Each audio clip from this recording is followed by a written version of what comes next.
제가 이제 주문을 받은 지는 꽤 됐는데, 제가 개인적으로 여러 가지 일을 하다 보니까 마무리 지은 콘텐츠는 아니고요. 제 평소의 문제의식을 좀 정리해 봤습니다.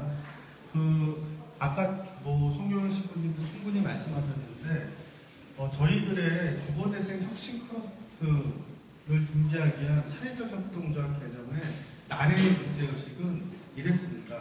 더 이상 개별 기업 혼자서는 주거재생이라는 무게 자체를 해결해갈 수 없다는 게 저희들의 근본적인 고민이었습니다. 두꺼비 하우징이 가지고 있는 힘이 사회적으로 영향이 얼마나 있겠습니까? 그 동네 무수 개인이 지금 장수마을 하나에 대해서는 책임질 수 있지만 성북구 혹은 서울시를 책임질 수 없는 것이고, 함께하고 있는 나눔하우징, 함께하고 있는 마을거주협동조합도 하나의 이상을 책임지지 못하는데, 저희들한테는 수많은 미션과 과제들이 현실적으로 떨어지고 있기 때문에 저희들이 모일 수밖에 없고 협력할 수밖에 없었습니다. 물론 아까 분명히 신부님께서 말씀하셨다시피 이 자체가 쉬운 일은 아닙니다.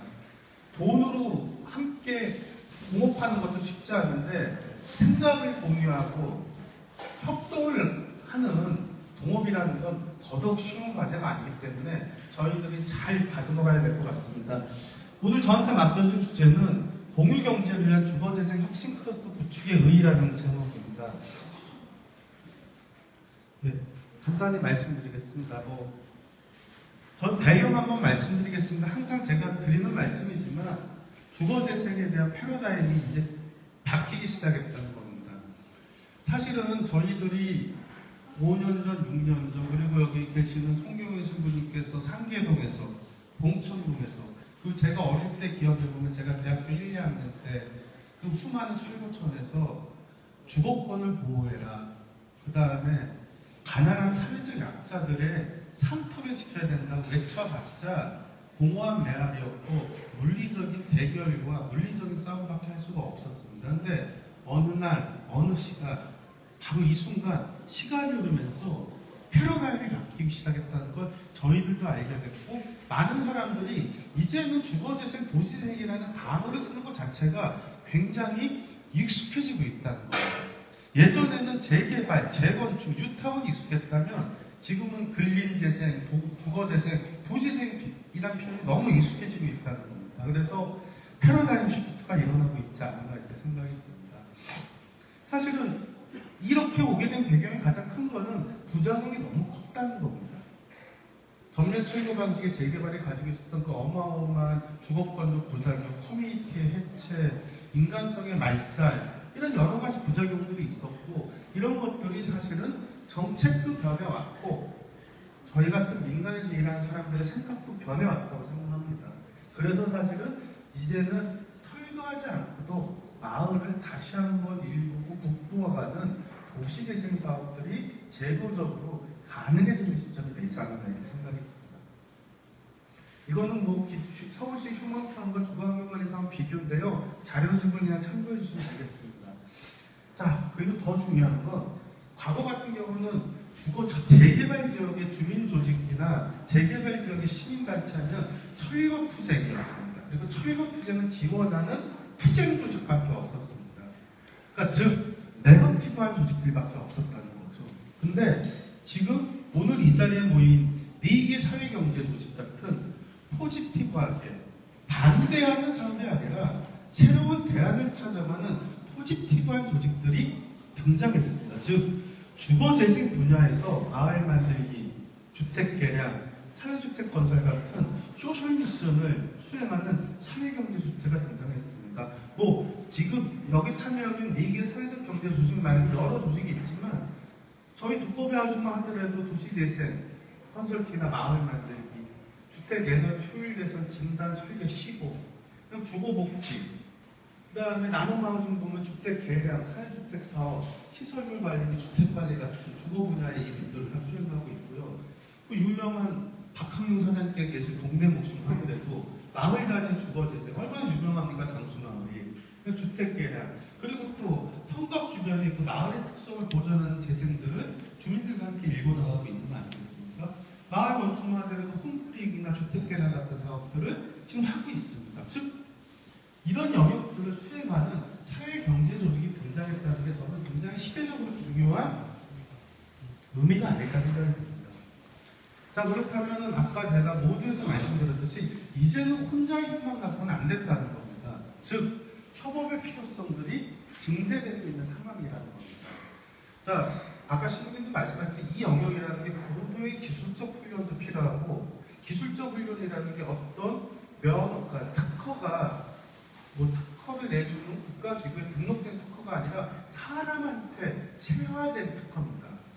주거재생에서 저는 강조하고 싶은 사회적 명제는 하나입니다. 체험의 한계는 사고의 한계를 갖게 되어 있습니다. 할 줄 모르는 사람들은 주거재생의 영역을 한계에서 접근할 수밖에 없다는 거죠. 그렇기 때문에 사람과 기술과 자원의 공유가 절실한 데 비해서 개별 사회경제 조직의 투자력은 한계가 있다는 겁니다. 따라서 개별 사회경제 조직 활동만으로 변화하는 주거재생의 요구와 사회적 가치 실현이 현실적으로 저는 이제 어려워졌다, 이렇게 단언하고 싶습니다. 자, 그래서 주거재생 혁신 플러스를 통한 공유경제의 기반들이 이제 만들어야 될 타이밍이 되지 않았나, 이렇게 생각이 드는 겁니다.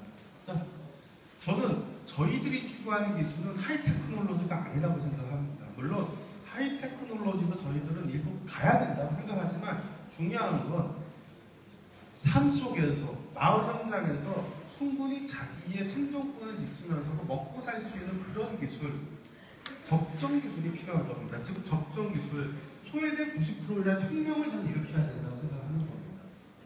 그리고 중요한 건 적정 기술은 운동으로 만들어지지 않는다는 게 저의 생각입니다. 저는 이렇게 한번 읽어드리겠습니다. 적정 기술은 좋은 의도를 가진 서투른 수선쟁이가 만들 수 없다. 아까 신부님께서 명확히 말씀하셨습니다. 냉정한 기업화가 개발해야 된다. 왜? 이게 시장에서 먹힐 것인가 먹히지 않을 것인가를 판단하지 않은 운동 차원의, 감수성 차원의 아주 라이브한 적정 기술은 전혀 현장에서 쓸모가 없기 때문입니다. 그렇기 때문에 주거재생 혁신 클러스를 통한 공유경제 첫 번째 과정은 적정 기술 개발 보급을 통한 공유경제의 기반 마련이다, 이렇게 저는 말씀드리고 싶습니다. 두 번째, 그러면 기술 개발에서 기반 만들면 뭐 하겠습니까? 중요한 건 이건 사람을 통해서 체화되고 실현되고 현장 속에서 발현돼야 된다고 생각합니다. 그렇기 때문에 주거재생 분야 사회경제 조직 등장에 따른 적정 기술의 개발 및 보급, 적정 기술 보유 인력의 기술 인력들이 양성이 시급합니다. 저희들은 농담 삼아서 숫자 중에 이런 얘기를 합니다. 10년 후에 과연 미쟁이가 우리나라에 남아있을까? 10년 후에 조족봉이 우리나라에 남아있을까?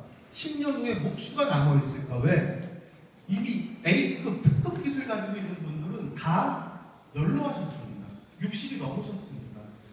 근데 한동안 뉴타운 재개발 바람이 휙 불고 지나가면서 그게 한 15년입니다. 15년 동안 직장이 없고 생존의 상도가 없다 보니까 젊은 인력들이 충원이 안 됐습니다. 미장, 조족, 타일, 어떤 점에서도 지금 다 A급 기술자들은 70대라는 겁니다. 그렇다면 백날 적정 기술을 개발하면 뭐 하겠습니까? 이거를 체화해서 실현할 사람의 문제가 등장하는 겁니다. 그렇기 때문에 저희들은 이런 적정 기술, 보유 기술 인력의 양성이 시급하다, 이렇게 생각합니다. 자, 정책 시장 환경 지금 변화하고 있습니다. 기후변화 때문에 더 이상 대규모 개발자가 많을 겁니다. 그 다음에 서울시 같은 경우 뉴타운 재개발 출구 전략에 따라서 정비구역이 해제돼서 고쳐 써야 된다는 분위기를 일어나고 있습니다. 그 다음에 맞춤형 임대주택 정책이 시행됩니다. 중앙정부, 물론 다른 정치적 영역에서는 다르겠지만 사회경제적 영역에서는 별로 서울시랑 차별이 없습니다. 그리고 주거재생 사회경제주의 등장했습니다. 저희들만 있는 게 아닙니다. 어반 하이브리드, 블랑크, 어반 소사이티, 런투런 같은 이런 도시 재생을 하고 싶어하는 청년 사회적 창업 조직들이 있습니다. 그 다음에 협동조합도 등장하고 있습니다. 그 다음에 시장들도 이렇게 확대되고 있는 거죠. 자, 그렇다면 세 번째, 자, 적정 기술을 개발 보급하는 가장 중요한 솔루션이나 방식이 저는 교육사업이라고 생각이 듭니다. 그렇기 때문에 주거재생 분야의 사회경제 조직의 시장 생태의 구축과 지역 맞춤형 적정 기술 개발 보급 가능한 게 바로 이런 건축학회다. 그래서 저희 오늘 창립한 협동조합 나래와 시, 산하협력, 연구기관, 그 다음에 사실은 이런 가장 바닥에서 일하는 조직과 가난한 이웃들이 하나둘씩 모여서 아주 미약한 이들과 그나마 버텨서 살려고 노력하는데 아직은 미약하지만 전국에 250개가 넘는 자활지원센터고 서울에도 이게 사실은 거의 30개가 넘게 있습니다. 이런 자활지원센터의 다양한 집수리 공동체 사업단이나 집수리 봉사단과 저희들은 만나서